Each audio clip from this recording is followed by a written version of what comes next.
Greetings, friends. If you're a regular viewer, you may be aware that my old sweet daddy has been ill. I've made 3 trips to see him in the last couple months, each one more urgently hailed than the ones before. Sadly, he passed overnight. I'll be on the road as soon as I can get around after daybreak this day. Thursday, June 15th is Thursday. I had research for a new video today, but was a bit too distracted to record it, knowing that I absolutely did not have time to edit it and will be in no kind of shape to try to give it to you live today. So I'll try to get through reading this. I'll record it as if it were live, but we won't have any pictures or music, and we won't be switching out the titles. If I can't quite get through it, then I'll stop and just plug in the one from last year for you. I hope this is loud enough.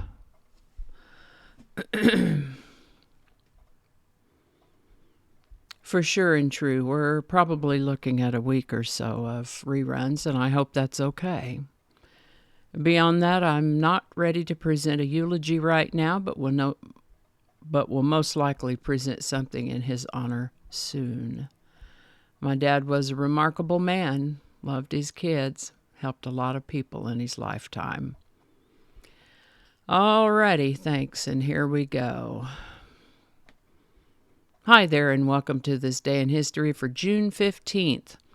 June 15th is the 166th day of the year in the Gregorian calendar, 167th in leap years, with 199 days remaining to the end of the year.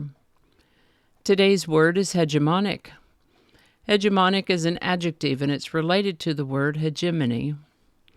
These words have to do with a ruling or dominant group or class in government or society, the dominant or influential power or authority held by a particular group or nation over others. It's about the ability to shape and control the actions and even the beliefs and values of others through economic, political, cultural, or military means.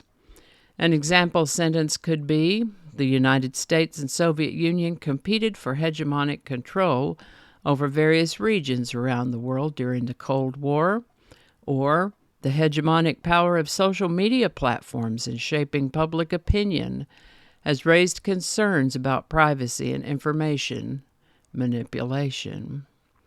The word hegemonic and her sister hegemony come to us from Latinized Greek. First known use of the word hegemonic is in the mid-1600s. Hegemonic. The word hegemonic was suggested by one of my viewers, and if you have a word you'd like me to explore in the Word of the Day section, pop it in the comments. If I can find it in the dictionary and it's not nasty, then I'll add it to the list and we'll talk about it. And with that, we're going to start in the year 763 BC, when Assyrians recorded a solar eclipse that was later used to fix the chronology of Mesopotamian history. On June 15, 1520, Pope Leo X threatened to excommunicate Martin Luther. I think he eventually did follow through on that threat, but today it was just a threat. On June 15, 1648, a woman named Margaret Jones was hanged in Boston for witchcraft, the first such execution for the Massachusetts Bay Colony. June 15, 1752 is the traditional date ascribed to Benjamin Franklin, proving that lightning is electricity. The exact date, however, is actually unknown. On June 15, 1776, Delaware voted to suspend government under the British Crown and separate officially from Pennsylvania. On June 15, 1808, Joseph Bonaparte became King of Spain. On June 15, 1836, Arkansas was admitted as the 25th U.S. state. June 15, 1844, Charles Goodyear received a patent for a process to strengthen rubber known as vulcanization. The Arlington National Cemetery was established on June 15, 1864, when 200 acres of an Arlington estate were officially set aside as a military cemetery by U.S. Secretary of War Edwin M. Stanton. On June 15, 1916, President Woodrow Wilson signed a bill incorporating the Boy Scouts of America and making them the only American youth group organization with a federal charter. This is the birthday of American singer and songwriter and guitarist Waylon Jennings, born June 15, 1937. He was significant in the development of a genre known as outlaw country music, and what a voice he had. Inducted into the Country Music Hall of Fame in 2001, he went on to the big studio in the sky the following year at the age of 64. This is the birthday of American singer and songwriter Harry Nilsson, born June 15, 1941. During a 1968 press conference, the Beatles were asked what was their favorite American group, and they answered Nilsson.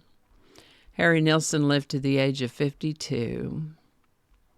And I guess everybody's got to have birthdays sometime, and this is the birthday of Xi Jinping, General Secretary of the Communist Party and President of China, born June 15, 1953. Charles Manson went on trial June 15, 1970, for the Sharon Tate murders, also known as the Tate LaBianca murders. On June 15, 1991, in the Philippines, Mount Pinatubo erupted in the second largest volcanic eruption of the 20th century, killing over 800 people.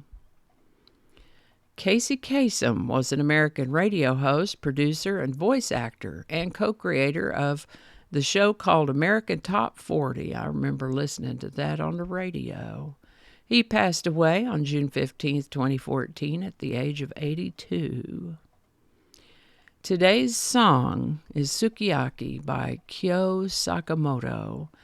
This song has a different title that I'm not sure I can quite pronounce, a title in Japanese that means I look up as I walk. It's a lovely song composed and sung in Japanese and tells the story of a man who looks up and whistles as he walks, with verses talking about his memories and feelings. The lyrics are otherwise generic so that they can refer to any lost love. A group called A Taste of Honey did a version with English lyrics, but it's not a translation of the Japanese lyrics, but a completely different set of lyrics arranged to the melody of this song. Sukiyaki was first released in Japan in 1961, made its way to the United States and the United Kingdom in 1963, and grew to be one of the world's best-selling singles of all time, selling over 13 million copies worldwide. By the way, there's nothing at all about actual sukiyaki in the song. That name was given because it was at least a name that English speakers might have heard before and could easily pronounce. Given that sukiyaki is a hot beef dish, the action is comparable to issuing the song Moon River in Japan under the name beef stew. Oh my goodness. This lovely song hit number 1 on the Billboard Hot 100 on June 15, 1963, for the first of 3 weeks. I'll try to remember to put a link in the description for you. And that's all I have right now. Hope that's okay. I'm not going to edit it one little bit. I'm just going to put it up there. So, wish me safe travels, and I'll see you later.